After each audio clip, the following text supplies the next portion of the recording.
What is up, everybody? This is the social media manager for Common Ground Games, Grant here, and I am here with DeAnte. DeAnte, what's going on? What's going on, man? I'm blessed and happy to be here. Awesome. So DeAnte, you're one of our newer hires here, one of our newer librarians at Common Ground Games. One of the first things I really noticed about you is how homegrown you are here in Dallas. You got your Common Ground Games name tag. You had it say Oak Cliff Librarian. Oh yeah, we gotta represent our neighborhood. How long have you lived in Dallas? I've been in Dallas, born and raised my whole life. I lived in Oak Cliff my whole life. I've traveled and done a lot of stuff, but always coming back home, man. It's my spot. If you don't mind, I would like to ask you about your grandmother. Your grandmother passed in 2019, correct? Yeah. Can you tell me what your grandmother Irene meant to not only you, but your greater community? Man, my grandma, when you hear the words pillar in the community, she embodied all of that. I mean, you name it. She was big into the education of the community.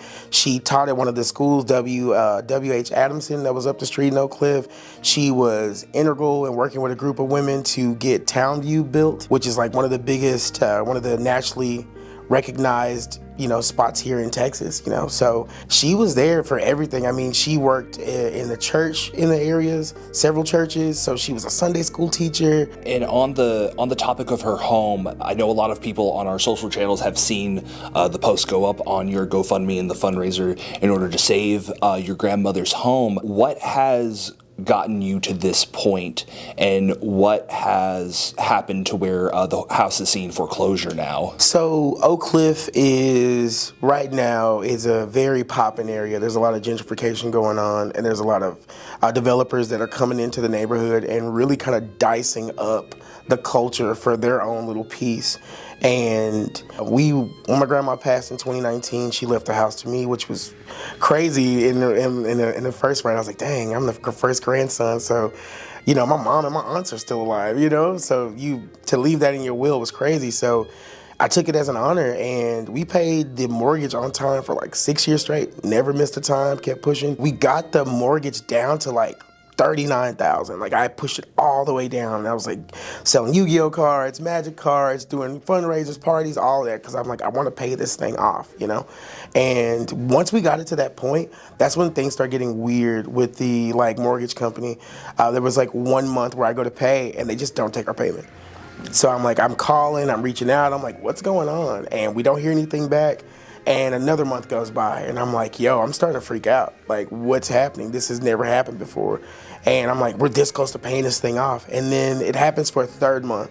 And at that point, I full on panic. So I reach out to the city. I start trying to reach out to the state. I'm reaching out to all teams, what's going on here? And right after that, we get a foreclosure notice. And so we're what? You guys haven't spoke to us in 3 months. What do you mean foreclosure? Essentially, we got to the point where we're yo, what can we do? I mean, we've been paying you on time. We've been doing everything. You just stop to force us into foreclosure. And then that's it. Where we are at the spot now, it's man, I'm not just going to lay down and let you take a pillar of the community away, So that's kind of how we got to where we are. We're fighting this corporate greed, if you will, so. And I think the thing is that there's so many people who have been in your position and have not felt the power to fight back. And that is one of the things that I commend you for standing on business and to make sure that your grandmother's house continues. And I know if she were here today, she would be insanely proud of you and the work that you've put in. The crazy part is what I'm doing, I learned from her. She was always in the community, raising funds for somebody, helping somebody. There was a whole moment, one of our neighbors had their house burned down, and my grandma was out there door to door, company to company. Hey, we need to help get this together. We need to help get these homes together. We need to figure out why it burned down, what's going on. And it was because of her that I saw what it was like to rally the community, rally people together to have a common purpose and to push, to really change the boundary of your existence, to be this isn't what I want, and this is how we move to what we want. So to be in a space right now where I can essentially replicate all of that knowledge, I would pray that she would be proud. What is the goal that you were trying to raise right now in order to keep the house going? We're trying to raise $60,000.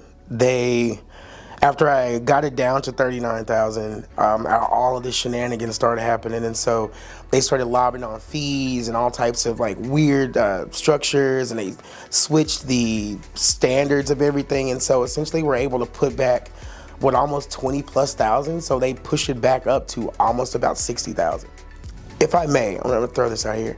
This is like the most vulnerable I've ever been. Like, to open up your entire life for the whole world to see you for whatever human wants to judge you or whatever thing like that, and to kind of have that open, it's a lot. But in that same space, it's allowed a lot of people to see us. It's allowed a lot of people to be like, you know what, I want to reach out to that. So in that space where we are now, like, the community is showing us that we see you and we're standing with you. So I'm leaning on the faith, of the community, of what my grandma used to do, so.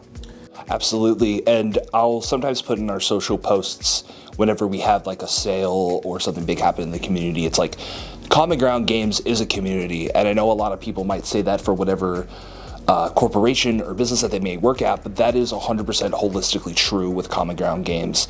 And if you're fighting for this, I wanted to let you know that we're going to fight with you, and that we are here for you, and we're here for your family, and that this is mainly the thing that I wanted to do, to talk to all of you, because at the end of the day, like, we sell board games and card games. We're all human, and we all should be standing up for ourselves and each other and in our communities.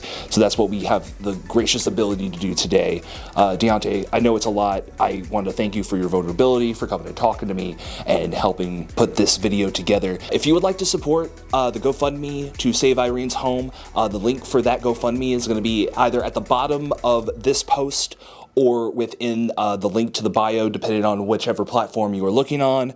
Thank you all so much for your time. DeAnte, is there anything else you want to add before we sign off today? I'll just say thank you. And, we are a community. We are literally on a rock in the middle of space, spinning around. It's just us. And if we don't stand by each other, how is the community going to stay strong? You want the community to have your back when things like this go down. So this is how you do it. And I just tell everybody out there, invest in your community. Invest in the people who love you. Invest in your friends. Invest in the places you go to, because you never know what'll happen where you'll need that investment back. So.